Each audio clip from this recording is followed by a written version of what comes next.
But if you know anything about numerology, that's 6, 6, and 6 equal 18. If 1 and 8 is 9, 9 is you. The beast is in you. All right, let's talk a little bit about a former leftist, I guess. I don't know what to call him. Some people know him as Jimmy Dore. Some people know him as Jimmy Dore. This is a guy who has really lost his way. And the reason I'm going to play a couple of clips for you, recent clips from Jimmy, is that I still get emails from people who say, David, you've lost your way. I used to see you as someone of the left. You are no longer someone of the left. Look to Jimmy Dore as your North Star, as your guiding light for what it means to be on the left.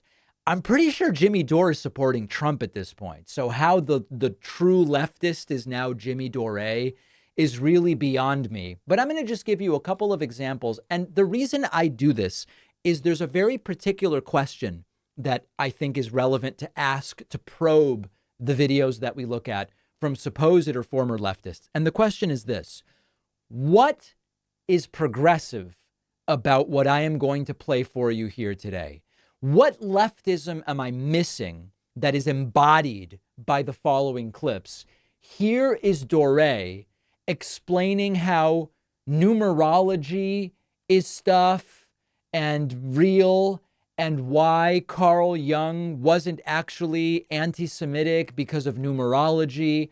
This isn't just, oh, I'm a free market libertarian now. No. This is like whacked out stuff. Okay. Take a listen to this. And this is the guiding North Star for some people who are very angry with me that I've not continued down this path. The mark of the beast, everyone says, is 666. But if you know anything about numerology, that's 6, 6, and 6 equal 18. If 1 and 8 is 9, 9 is you. The beast is in you. Right. And that's what that actually means. So the beast is in your shadow, in your unconscious. And that's why Jung wouldn't condemn.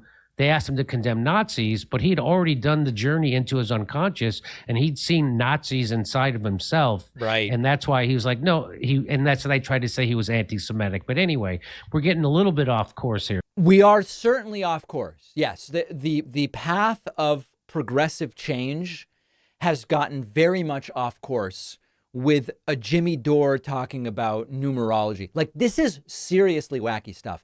I don't know how you trust anything that comes out of the mouth of someone who is talking about numerology. Now, for people who don't know about numerology, the best way I have to explain it is that it's the belief that there is specific meaning to numbers that might seem random or to not have that significance. And of course, it's a completely debunked. I hate the term pseudoscience because there's no science in it whatsoever. Numerology has no empirical basis. It has zero scientific validation. People often, when they come across numerology, they'll like remember instances where it seemed to work. You know, there's this number that's supposed to have this meaning, and it did actually in my life. And they ignore all of the times where the numerology would have led them astray. This is called confirmation bias. Without confirmation bias, numerology would be dead, first and foremost. And of course, if you say, it's like with homeopathy, I'm going to get the emails. It's like with homeopathy. There is no empirical mechanism by which homeopathy works because there's no ingredients. And similarly, there is no mechanism by which numerology would influence physical or psychological events. And you have fields that explain their phenomena. Numerology, I've not even found a plausible explanation for how the numbers supposedly exert the effects that they claim to exert. And there's also a huge cultural element to numerology. Like, the number 4 is unlucky in some cultures. It's a totally normal number in the West. In the West, 13 is considered unlucky in some cultures. And there's cultures around the world where 13 means nothing. You know, we don't even have a 13th floor.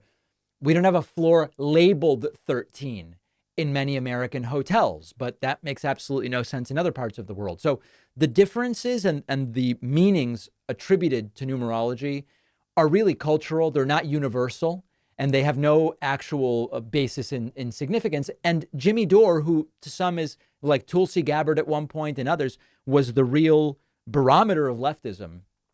is now fully sucked into this. He also jumps into the conspiracy theory about how at some point the powerful elites are going to force, I guess, all of us to eat bugs. They'll still have, nice steaks, I guess. I don't know, but we'll all be eating bugs. This is a classic hardcore right-wing cuckoo for Cocoa Puffs conspiracy theory.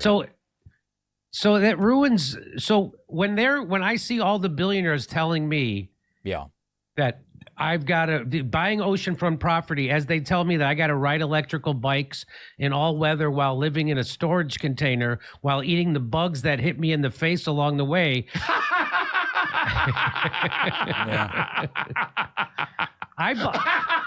I believe in He's a comedian, so that's why people are laughing so hard, in case you didn't know. the future, just not their future.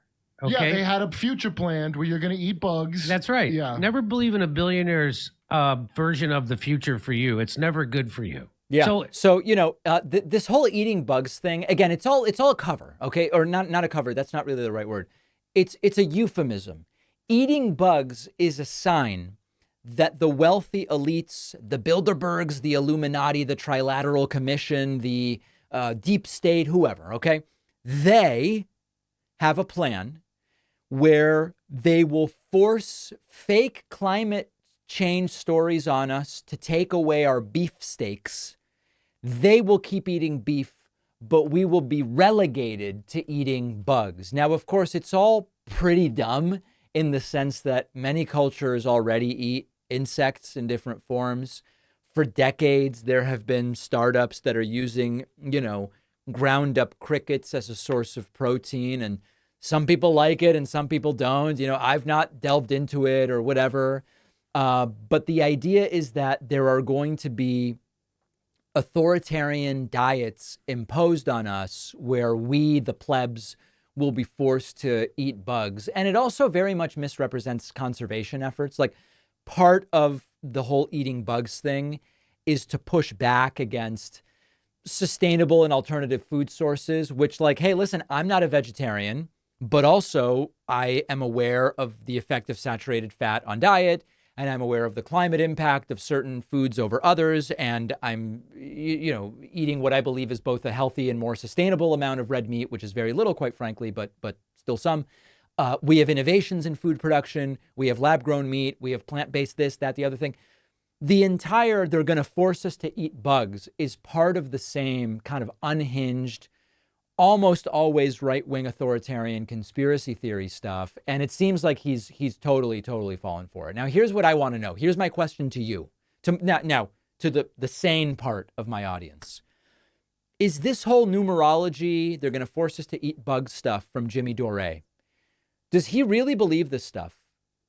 Or is it audience capture? And he's just giving them what they want because these are the people that he makes money from. I think he does shows or something, comedy shows. And you can imagine how funny they are from what we just heard. Is it because he realizes, wow, my audience is cuckoo. I've got to now do cuckoo in order to get them to follow me. So the question is, do you think he really believes this stuff? Or do you think he's just saying this for the benefit of the people in his audience? I genuinely don't know the answer. I would like to know. I don't know which is worse, dishonesty or insanity. You tell me. It is time to start thinking like voters and to make sure that kids understand the importance of voting, how it works, registering, ballot initiatives, because so many kids just have no idea. That's why I wrote the new children's book, Think Like a Voter. I can think of no better time and no more important group of folks to try to reach. The book is now available at davidpakman.com/book, where, by the way, you can get the first 2 books in the series as well. Think Like a Detective and Think Like a Scientist. Really important stuff. Donate them to local libraries, classrooms, read them with the kids. davidpakman.com/book.